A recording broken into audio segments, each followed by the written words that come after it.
Marvel isn't just famous for superheroes, they're famous for secrets. And to protect those secrets, they've gone as far as creating fake script, even fooling their own actors. But is this a smart strategy or a step too far? One of the biggest weapons Marvel uses to protect the MCU from leaks is the decoy script. Actors like Tom Holland and Mark Ruffalo, who are known for spilling spoilers, often only receive partial or completely fake versions of the script. Some scenes were written, filmed, and even included in trailers only to mislead both fans and the media. The idea is simple: keep fans guessing, stop leaks from ruining billion-dollar surprises, and control the narrative around their films. But here's where it gets controversial. Even the actors, those bringing these heroes to life, are sometimes in the dark about what's really happening in their own movie. For example, some stars have admitted they didn't realize which scene was the real one until the final cut was released. So let's think about this. Is Marvel doing this to protect the fan experience? Or are they manipulating both actors and audiences just to maximize hype and money? What do you think? Are fake scripts a clever way to preserve the magic? Or is Marvel going too far by deceiving their own cast and fans? Drop your thoughts in the comments. I'll be debating with you right there. And if you love digging into the secrets behind Marvel and debating whether they're genius or manipulative, make sure to hit that subscribe button and join the Debate With Me community. Trust me, you don't want to miss the next big reveal. Marvel can literally turn a 60-year-old star into their 30-year-old self, all with pixels. But when the camera eats the actor, who's really acting anymore? What is de-aging? It's the set of digital techniques that make an actor appear younger on screen. Not makeup, but pixel work, texture cleanup, wrinkle smoothing, facial shape tweaks, and performance-preserving compositing. Studios use it to preserve continuity, flashbacks, prequels, reunite original actors with younger versions of their characters, or avoid recasting for box office reasons. The basic technical pipeline: reference capture, high-resolution photos and video of the actor at multiple angles, plus archive reference, younger photos or footage. Performance capture or tracking: match move and facial tracking capture how the actor actually moves and emotes, so the VFX stay in sync with the performance. Modeling and texture work: artists create skin layers that remove age markers, wrinkles, liver spots, while preserving pores, muscle creases, and realistic subsurface skin behavior. Compositing and color correction: the de-aged face is blended back onto the actor, graded to match lighting and film grain. Newer rigs and software and custom pipelines at houses like ILM use volumetric capture, infrared rigs, and machine-assisted algorithms to reduce markers and retain authentic performances. Concrete Marvel examples: Captain Marvel 2019. Samuel L. Jackson's Nick Fury and Clark Gregg's Coulson were de-aged approximately 20 to 30 years for 1990 scenes. Lola VFX led much of that work, and it was widely discussed as a high-profile Marvel de-aging case. The Avengers films, Endgame era.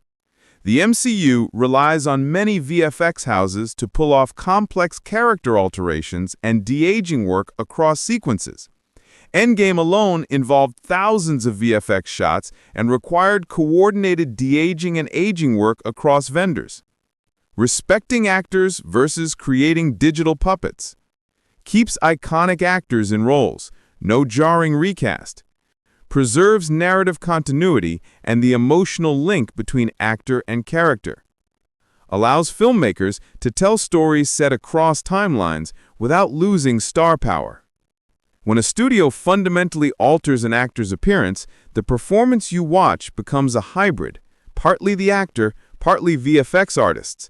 Some argue that reduces acting to raw motion for a digital mask. Ethical concerns: consent, future reuse of an actor's likeness, including posthumously, and the slippery slope toward creating fully synthetic actors. Practical on-camera script: de-aging started as a subtle trick. Soften an eye bag here, remove a crease there. Now it can change jaw lines, tighten skin, and sometimes make entire performances feel filtered. Marvel uses top VFX houses and custom tech to protect story continuity, but the result raises a sharp question. Are we still watching the actor or a digital reconstruction made by hundreds of artists? If you care about raw craft, does the pixel-perfect image win over the human, flawed performance? I'll argue both sides, but I want your take. Is de-aging a creative tool or a creative theft? Comment below. Part 3. Spider-Man and the Rights Battle. Spider-Man might be Marvel's most beloved hero, but the truth is, Marvel doesn't fully own him. Behind the mask, there has been one of Hollywood's most intense studio battles: Disney versus Sony. And at one point, Spider-Man almost vanished from the MCU forever. Here's the story. Back in the late 90s, Marvel was struggling financially and sold the film rights of Spider-Man to Sony Pictures. That's why we got the Tobey Maguire and Andrew Garfield versions under Sony's banner. Fast forward to the MCU era, Marvel Studios wanted Spidey in their shared universe. The two studios struck a historic deal. Marvel could use Spider-Man in the MCU, but Sony would still finance and distribute the solo Spider-Man films. Profits? Mostly Sony's, while Disney and Marvel benefited from Spidey's presence boosting the Avengers movies.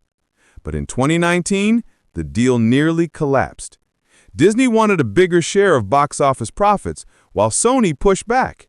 For weeks, fans thought Tom Holland's Spider-Man was done with the MCU. Only after massive backlash from fans did the studios renegotiate and keep him swinging in both worlds. And here's the real question. Was this a win for the character or for the corporations? On one hand, Spider-Man thrives in the MCU, standing shoulder to shoulder with Iron Man and Doctor Strange. On the other, some argue Spider-Man is so iconic he doesn't need the MCU at all. He could shine on his own, free from Marvel's crowded lineup. So what do you think? Should Spider-Man remain tied to the MCU, or should Sony take him back and make him a truly independent hero again? Would that be better for the character or worse for the fans? Let's debate this in the comments. And if you enjoyed digging into the business battles shaping your favorite heroes, hit subscribe to debate with me.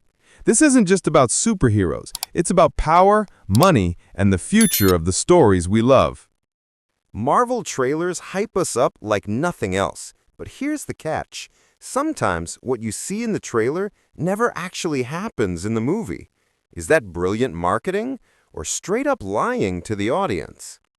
Marvel has mastered the art of misdirection. They know trailers aren't just previews, they're part of the storytelling game. In Avengers: Infinity War, the trailer famously showed the Hulk charging into battle in Wakanda. In the movie, that never happened. Banner was stuck in the Hulkbuster armor instead. In Spider-Man: No Way Home, the trailer hid Andrew Garfield and Tobey Maguire by digitally erasing them from the big fight scene. Fans only spotted something was off when Lizard got punched by an invisible opponent. These tricks generate hype, fuel speculation, and keep spoilers safe, but they also leave some fans feeling misled. Here's the big question. When Marvel creates fake shots or edits trailers to hide the truth, are they protecting the story from spoilers, or are they deceiving their most loyal fans? Some people call it genius marketing. Others call it a betrayal of trust. What do you think? Are Marvel's misleading trailers a clever way to preserve surprises, or do they cross the line by selling us something we'll never actually see? Let me know in the comments. I'll be debating this one with you. And if you love breaking down Marvel's tricks, strategies, and the secrets behind the movies, hit subscribe to debate with me. Here, we don't just watch trailers, we question them. Sometimes the actor makes the hero unforgettable. But what happens when casting changes the character so much they barely resemble the comic book version? Is that bold creativity or betrayal of the source material? Marvel's casting choices have shaped the MCU in ways nobody predicted. Nick Fury. In the comics, Nick Fury was originally a white World War II veteran, but the MCU cast Samuel L. Jackson, inspired by Marvel's Ultimate Comics redesign. Today, it's impossible to imagine anyone else's Fury, but it was a huge departure at the time. Iron Man. Believe it or not, Robert Downey Jr. wasn't Marvel's first choice. Actors like Tom Cruise were once considered. Can you picture the MCU with Cruise as Tony Stark instead of Downey's iconic performance? The Hulk. The MCU even recast a major hero mid-franchise. Edward Norton starred as Bruce Banner in The Incredible Hulk, before being replaced by Mark Ruffalo, whose softer, more relatable take won over audiences. These choices shaped Marvel's identity, but they also highlight how casting can rewrite a character. Here's the debate. Should Marvel aim for comic accuracy at all costs, or is it okay to reinvent a character for modern audiences? Some argue comic accuracy keeps the spirit intact. Others say the MCU wouldn't be half as successful without bold, risky casting choices that redefine the characters we love. What do you think? Should Marvel honor the comics when it comes to casting, or should they choose the best actor for the role, even if it means changing the character forever? Let's hear your take in the comments. And if you love debating how Hollywood decisions transform our favorite heroes, don't forget to hit subscribe to Debate with Me. Because the story isn't just on the screen, it's in the choices behind the scenes. So there you have it, 7 of Marvel's biggest secrets exposed. From fake scripts and misleading trailers to bold casting choices and Kevin Feige's master plan, it's clear the MCU is built on more than just superhero stories. It's a mix of genius creativity, corporate strategy, and a whole lot of mystery. But here's the thing, we've only scratched the surface. What about Marvel's secret contracts with actors, the VFX studios pushed to their limits, or the behind-the-scenes stories that almost changed everything? Those secrets are coming in part 2, and trust me, you don't want to miss it. So let me leave you with this. Is Marvel truly an art form, giving us modern mythology for a new generation? Or is it a carefully controlled product designed to keep us hooked and spending? That's the ultimate debate, and I want to hear where you stand. If you've enjoyed this deep dive, hit subscribe to Debate with Me, join the community, and share your thoughts in the comments. Because here, the story doesn't end when the credits roll. The real conversation starts with you. Part 4. Kevin Feige's Master Plan. Marvel doesn't just make movies, they build sagas. Kevin Feige, the mastermind behind the MCU, has been weaving storylines across decades. But here's the real debate. Is this cinematic genius, or just a billion-dollar formula to keep us hooked? Unlike most franchises, Marvel designs its universe like a tapestry. Characters, Easter eggs, and story arcs are threaded across multiple films and phases. Take the Infinity Saga. 23 films over more than a decade, all leading to Avengers Endgame. The Infinity Stones were teased as early as Captain America the First Avenger and Thor, and each film planted seeds that finally paid off 10 years later. Now we're in the multiverse saga, where films like Doctor Strange in the Multiverse of Madness and Spider-Man No Way Home connect to Disney Plus shows like Loki and WandaVision. Every project isn't just a standalone, it's a puzzle piece in a larger design. Some fans call this a storytelling masterpiece, a modern mythology that rewards loyal viewers who followed the journey from day one.